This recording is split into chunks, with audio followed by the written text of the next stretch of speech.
Humanity is at a crossroads with one of the biggest, preventable, global public health crises that we have ever faced. Here, in the United States, we call it the invisible disability because it's hidden in plain sight. But it's time we lift the mask. What is FASD?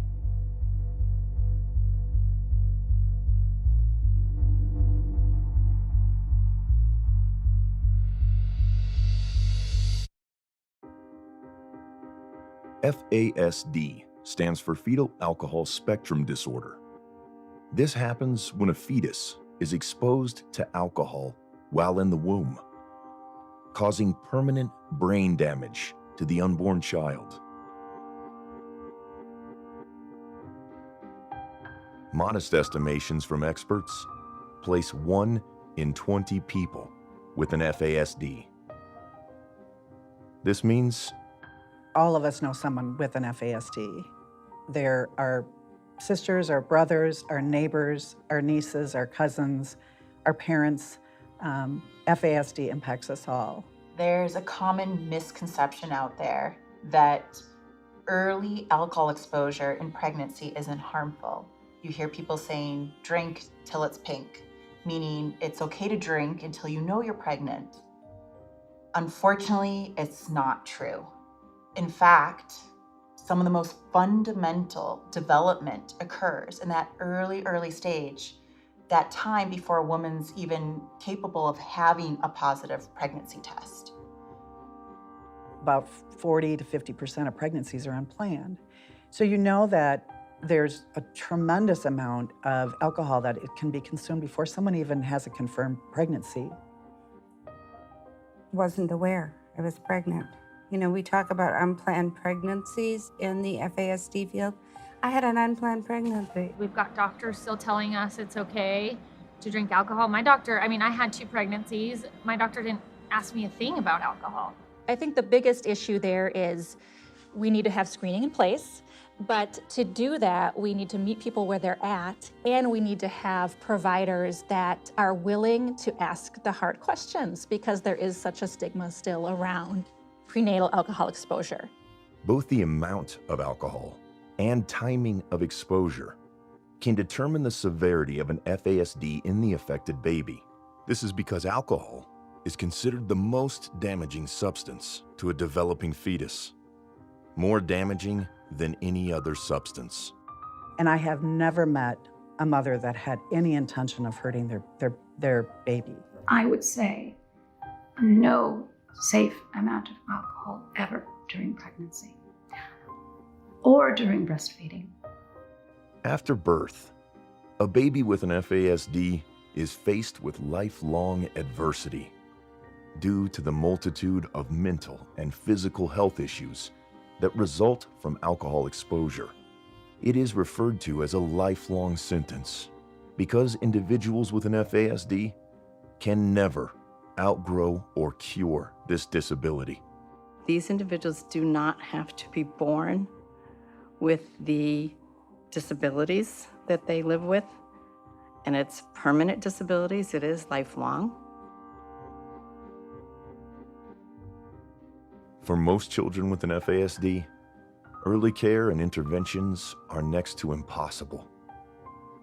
This is because diagnosing FASD is complex and inaccessible to most. How can we get this awareness out to not just women of childbearing ages, but to the community at large, to employers, to the liquor outlets, to restaurants, to grandparents, whoever will listen to it, so there is an understanding. I came to a website on fetal alcohol spectrum disorders, and I had no idea it was a spectrum disorder. And as I'm reading that and I'm looking at and I'm seeing that you don't have to have the facial features, and I'm looking at the list of symptoms, and she has almost every one of them. I guarantee you that you have friends and family in your life who are on the fetal alcohol spectrum and maybe are undiagnosed or misdiagnosed with other things.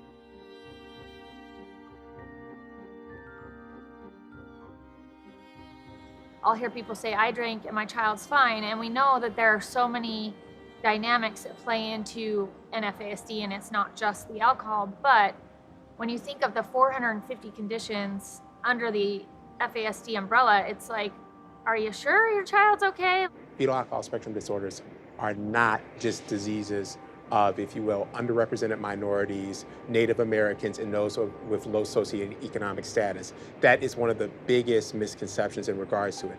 Fetal alcohol spectrum disorder, similar to other, if you will, conditions, affects the entire population, including the majority.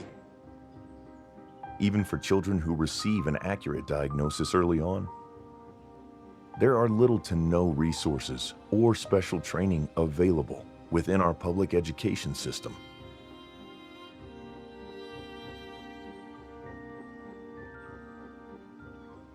I guess people just didn't understand it, and they didn't really want to try and understand it, which I think is a huge thing, is just wanting to learn about the struggles that your students face. And I think that that's hard when you have 500, 600 students in a school.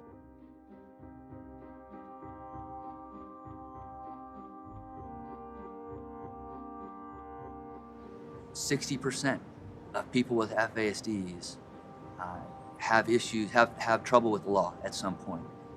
Out of that group, 35% end up going to jail. And if you look at the reasons for that, you can understand some of the symptoms are like sensory issues, having difficulty with executive functioning, understanding consequences. I got that a lot because I thought I was a bad kid, but I was just hyperactive and I didn't know how to express myself. I still don't, but like, we're not bad kids. You just have to be patient with us. The lack of awareness, training, and resources within our education system fails these children, which can lead to substance use problems, mental health challenges, and is often a gateway into our legal system. I don't want to suggest that your children should be immune from prosecution. That's not the case at all, or immune from arrest. If they get in trouble, they have to face consequences, but the consequences should not be the same as a person who has no cognitive impairment.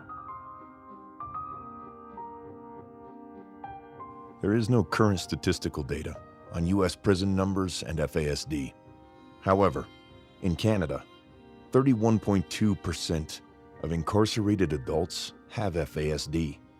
If we conservatively applied that same number to the U.S. prison population, that would mean the U.S. government spends an estimated $22.2 billion per year on imprisoning individuals who have an FASD. FASD is unseen and unrecognized by the majority of our society. This truth carries a profound economic impact.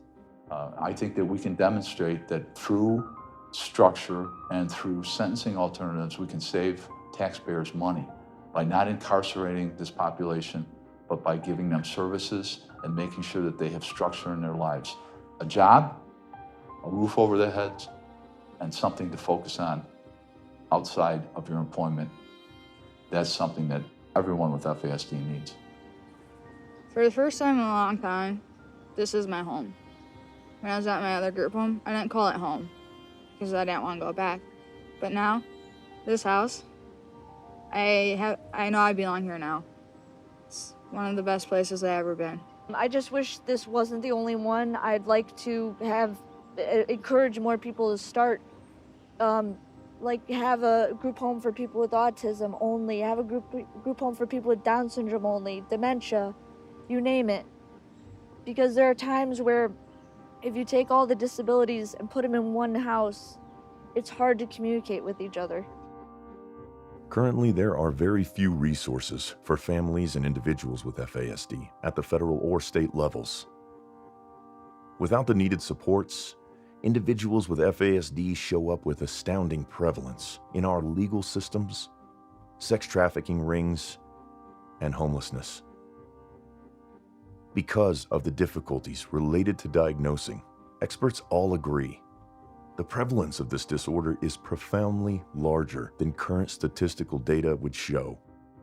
In 2010, the Department of Human Services issued a report really recognizing FASD as a crisis in our state. More than 9,000 children are born every year in Illinois that are FASD, and that is a low number because we know that based on a difficulty in making a diagnosis, that number has to be exponentially higher. I think it's probably 30, 40,000 children born every year in Illinois with FASD.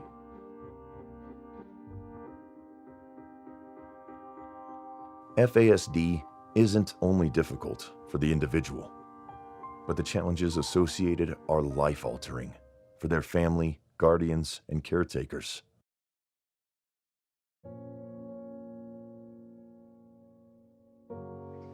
It went to the point where me and my mom we could barely stand to be in the same room with each other without her wondering what it is that I'm doing and if I'm doing the right thing. And we would just constantly get into fights, and sometimes I still beat myself up over it.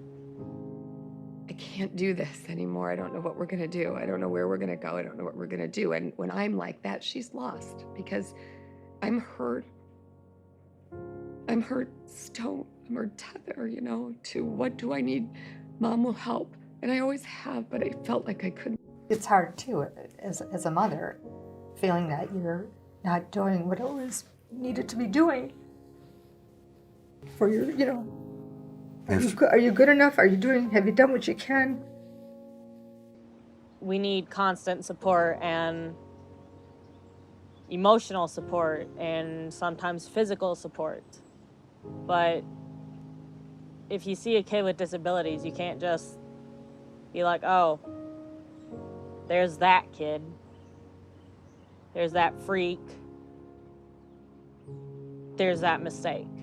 The crux of this public health crisis is that it is preventable. It's a real disease that is preventable. FASD is preventable. FASD is preventable. It is largely preventable. Preventable. Preventable. Preventable. Preventable. Preventable. This is the crossroads we find ourselves at.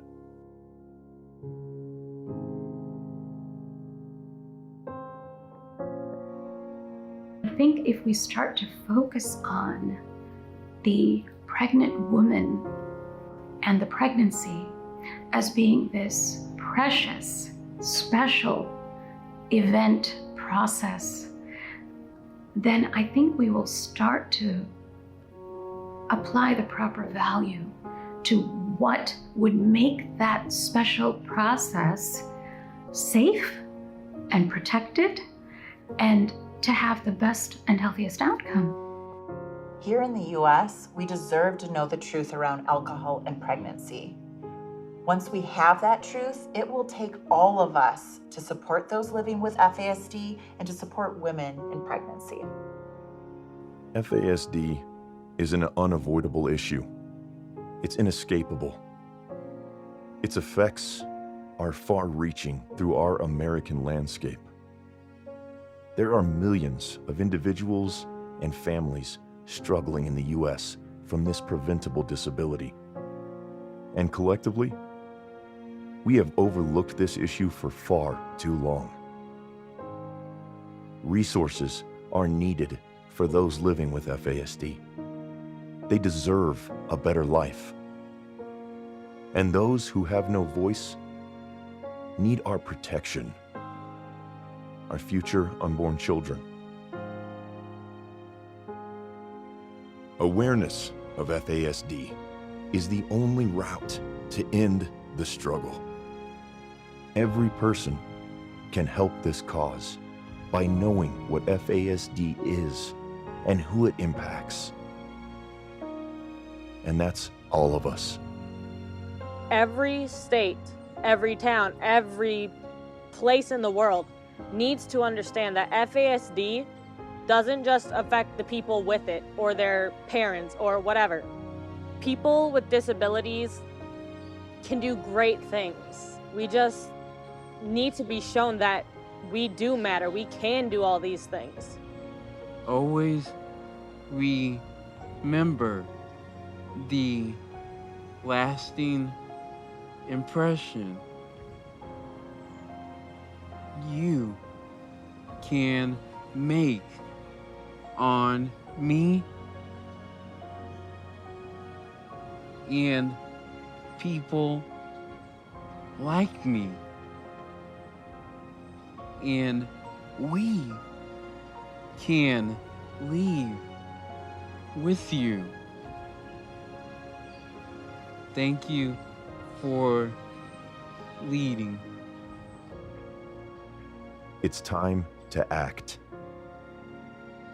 Join the movement at the FASD Project and be a part of the awareness and change that is needed.